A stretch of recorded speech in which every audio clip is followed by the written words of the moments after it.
questions, anyone? That was great information. I was glad you brought it up because it's definitely. So I'm just going to go through the three options real kind of quick, just for something to think about, and then I am going to ask for a little bit of direction in which way we want to go. I've already got a couple of items that that we'll get onto, and I'll kind of summarize them at the end. So option one would be that the city continues to pay all credit card costs. I've contacted two companies, and their processing fees were pretty much identical. So there's fees that the actual credit card companies charge that we have really no, we can't control. So if you're using a MasterCard or a Visa from this, they're going to charge a fee. Then there's, in addition to that, there's a layer where the processing company will charge some sort of fee. The two companies that I contacted were pretty close to it, and had it estimated out to what it would be on an annual basis, and just making a change to either one of those two companies would save us about $31,000 just off the bat of just changing companies. Again, that's kind of the value of doing RFPs, of kind of checking the the climate in different industries or services or vendors that we're currently using, because many times you can get reduced costs. In option number two, the city could continue to pay all of the credit card costs and then charge a percentage kind of as a fee to the customer. If we were to charge a 1%, utilizing what the actual payments were on credit cards for 2022, in addition to that $31,000 savings, we would end up coming up with a total of $118,000 savings. If it was a 1.5%, it would be 162. 2% would be 206, and then the 2.25 would make us above the break-even point for both utilities and park funds expenses on the credit cards. And then I just threw one in a little bit higher than that. But the one 2.25 is in red because it's really you've hit your break-even point of what the costs have been. Part of the reason where, from what I've learned from in discussions with some of these processing companies, is that if the city is the one to pay for the fees, we get a lower rate because we have a better credit than if we were just to pass them on. Then the fees can be a little bit higher. Neither one of them would really tell me what that difference would be.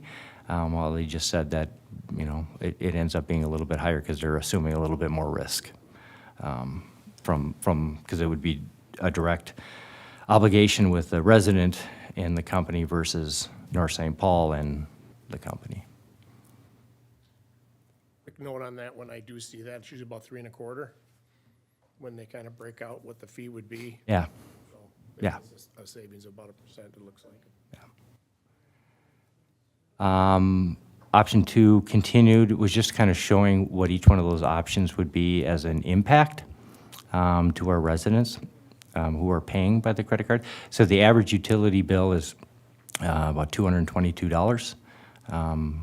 And so 1% would be an increase of, would be a charge of about $2.22, $3.33, $4.44, and a $5 if you were to hit the break-even point. And then option number three is just to shift all of the utility and the park, charges over to the residents, and then we would have that annual saving of $178,000. So those are kind of just some thoughts of kind of options, but clearly this is your decision, and just really kind of looking for direction from City Council on what we'd like to do. For option three, does that also include the RFP too? Yes. Okay. Yep. Thank you. Yeah, we still have to do an RFP, and that's where the direction comes before putting an RFP. It's, are we the ones who are gonna be paying, or are we gonna have the residents pay? But yeah, there's, because obviously, they still need to get that information integrated into our financial system. So, yeah. For that clarification.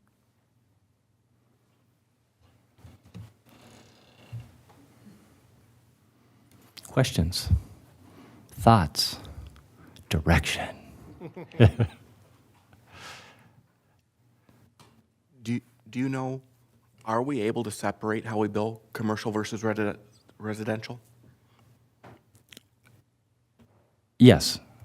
Yeah, we have, yeah. It just, I don't know if it's an easy, if there's an easy report to know if, that we can total up all of the commercial properties that paid via credit card versus residential being paid by credit card. That was the only part to it. I can tell you how much, But hypothetically, could the city decide to say, we still pay all credit card fees for residential, but pass directly on all commercial?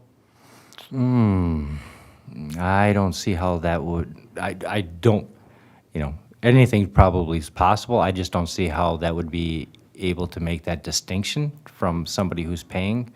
How would you verify that you're paying a commercial property versus a not? I don't know. That would be something that I would have to ask a credit card company how they would be able to do that if it was even possible, so.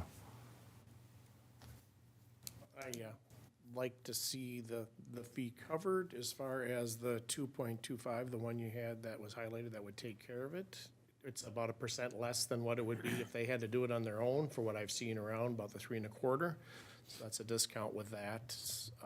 But I don't think we should, in my opinion, is not make money off of a credit card fee. Just try to be even, try to do them a favor. It's 1% less than doing that, but we can't be absorbing 172,000 a year either. That's my thought. However, circling back, it should have the option on the Yes. website to have it ACH so people can. You have to Oh, that's pretty clear, and we're gonna be working on that start tomorrow morning, so we'll find out our options onto that, absolutely. I mean, yeah. No matter what the decision is, that message is loud and clear, and yes, it should have been out there. I was underneath the understanding that it was something that was that it was out there, and, yeah, so yeah. Yeah, Good, perfect. I mean, that's, as long as we're not pulling the rug out from Yeah. anybody, just understand and give another option, that's not the cost.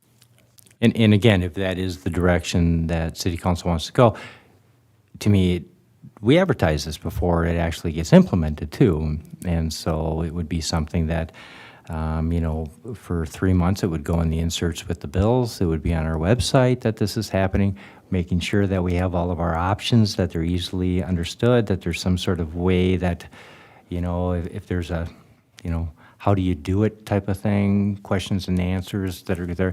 It's really how do you make it as easy for the residents to make a transition. Other thoughts? I hear our mayor's looking at that 2.25% as an option of charging. Others at that point or different, or? I'm agreeing with Mayor Lundy. Bringing in the 2.25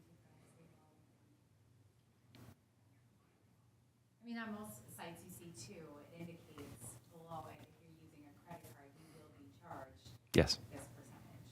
Yeah. We'll want to obviously make that clear. Yeah.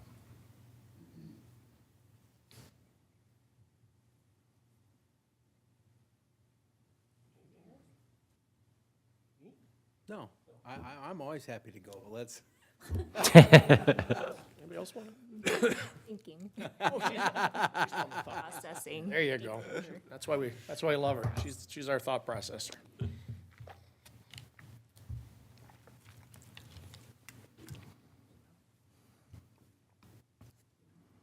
Go ahead, okay, I'll go. thinking. I think as I said earlier, for starters, 'cause I was surprised that we even took credit card. I didn't know that was an option. I would have been getting my points for years. I firmly believe we need to have a no-charge process. And so you know, that's why I asked. I've done the bank draft for as many years as I can remember. So as long as that option exists, when it comes to park rentals, I know one of the things that we do require is that the damage deposit be paid immediately. So that was why, you know, credit card has always been an option. I don't know if we offer a, what's the 3 letters you used? ACH. Yeah, an ACH for that. But I firmly believe we need to do something so that the residents, there isn't a fee there. But I also don't want to take away the flexibility of the credit card for those who need it or may need it from time to time or want their points. And I'm aligned with the other two. I like the percentage better than a flat fee, because then everybody's treated, you know, equal as opposed to a flat dollar amount. And as long as we're not necessarily making a profit off of the credit card fees, whatever it rolls to is what, you know, if we get charged a little higher because of the decisions we made, those, you know, I'm aligned with passing those along.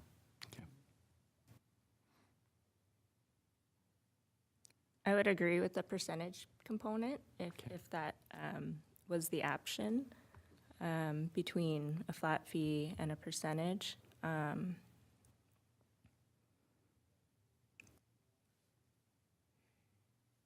hesitate for it to be too high, right? Kind of, I would hate to deter people from paying their bills. And if it's a convenient thing, I think about this in like a behavioral economics way. Like, if that's easy for people to just do that, that's great. If you take it away, if you put barriers in front of it, will they, again, not pay? So I really, it's just the highest use, so just being careful where that point is, which I don't know yet, still thinking.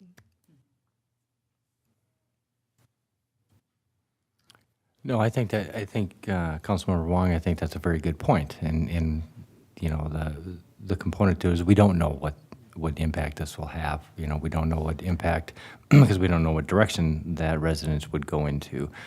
Even if we make it much easier to do an ACH, do they go that option? Do they not?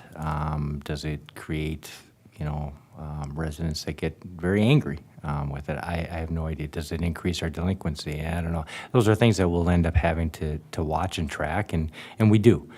We look at all of that stuff on a very continuous basis. So we're, you know, I mean, that's all being tracked on a monthly basis. So we can definitely report back to City Council what some of these results are.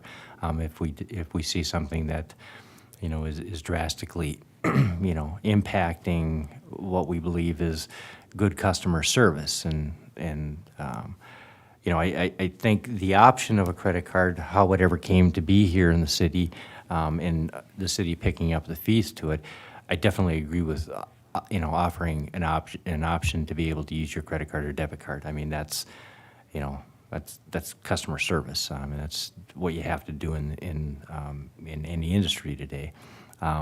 Whether it's was wise for us to always be paying or not, that's, you know, that's really the question that really comes to everybody today. Is there going to be some individuals that are going to be upset? Absolutely.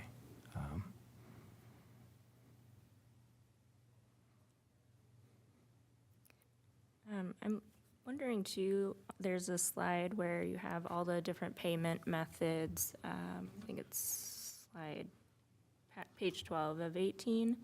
And it says, let's see, in 2017, we see kind of like a drastic increase of bank draft. Is that and you may not know, but because this, I think, was before your time, but do you think that's when we started implementing bank draft? It was in existence before that. I don't know the reason, if that was a push, and there was some sort of advertisement to there. I definitely will find out why it's, you know, it jumped up from 2017 to 2018.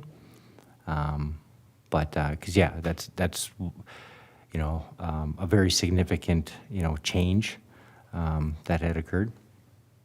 So yes, I will take a look at that.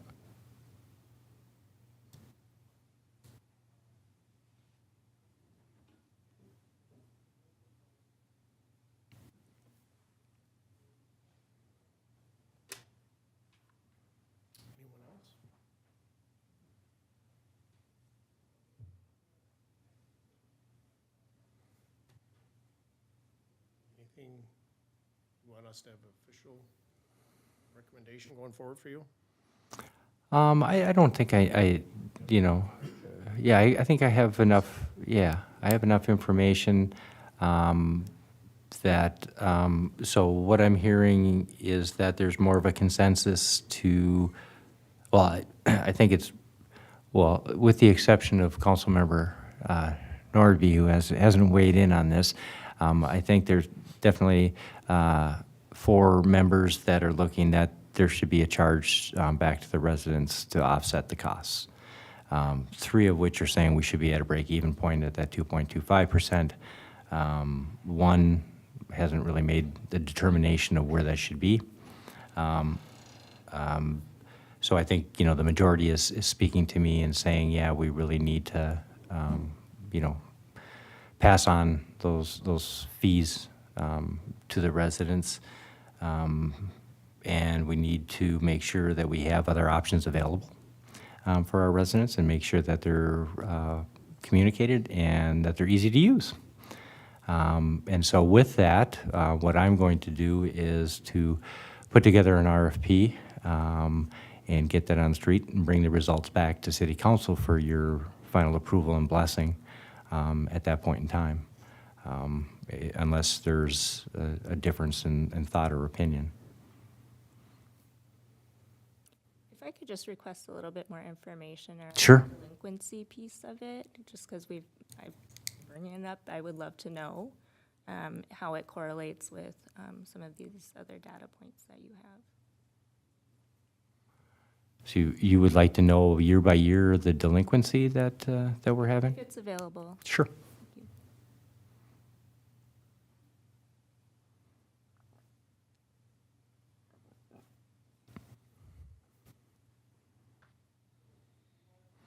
So what I'm hearing is that we're looking for some additional information on commercial and residential usage of credit card, if we can get that broken down. That we need to make sure that the ACH option is on the websites clearly identified and easy to use. Going to do a little searching on Minnesota state statutes to find out if government funds. It's true, yep. Yeah, well, it'll be one of those ironic things that maybe this isn't something the city should have been doing all along type of thing, and then this was easy to answer, so that's very good. And then to get an answer to why the bank draft jumped significantly from 2016 to 2017, and then delinquencies year by year, at least from 2016 moving forward. So. I'll have that done before we leave today. No, I'm just kidding. No. Yeah. Don't do that, that's no problem. I thank you very, very much, and this is good. Thank you. Other business, anybody have any other business? If not, I'm just not gonna go by name, anybody? Okay, then I'll call for adjournment at 6:24. Anybody motion it? So moved, Your Honor. So move Councilmember Wong. Second Councilmember Norby. Everybody in favor, say aye. Aye. Aye.